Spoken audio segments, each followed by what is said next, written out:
Yeah. Hi, sir. Attorney, how are you? And Good how's morning. PRRD? He's doing well? He's in good spirits. Okay, thank you. And does PRRD have any message for the Filipino people now that May 12 election are fast approaching? He asked for calm and restraint. He knows that there are elections in the offing.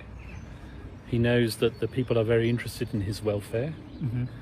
And he also knows that there is a tendency, perhaps, for people to get excited and not to respect the judicial process. He insists that the judicial process be respected, that there be no interference in that at all.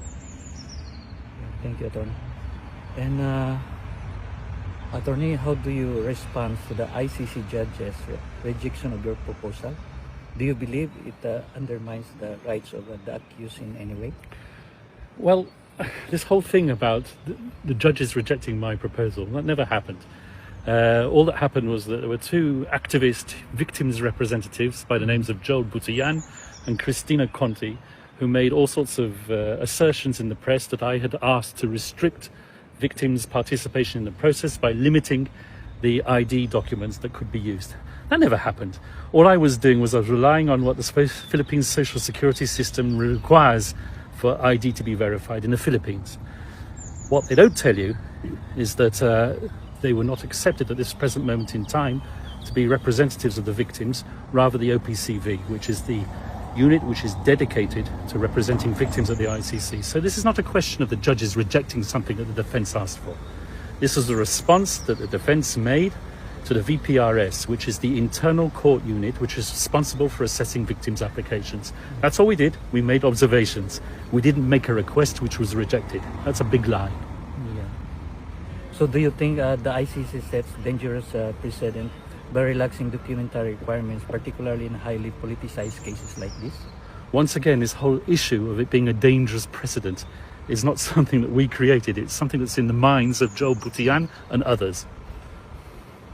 Thank you, Attorney. And lastly, Attorney, what is your message to the Filipino people closely watching the process unfold? Respect the judicial process, respect the judges, and respect former President Duterte's right to a fair trial. Thank you, sir. Thank you. Thank you so much. Attorney, can I ask another one? Sir, may we ask if you have already applied for PRRD's interim release? Once again, I'm not going to comment on the chronology of that request. There will be a request for interim release in due course, but as I said many times before, certain conditions have to be ripe for that interim release to take place.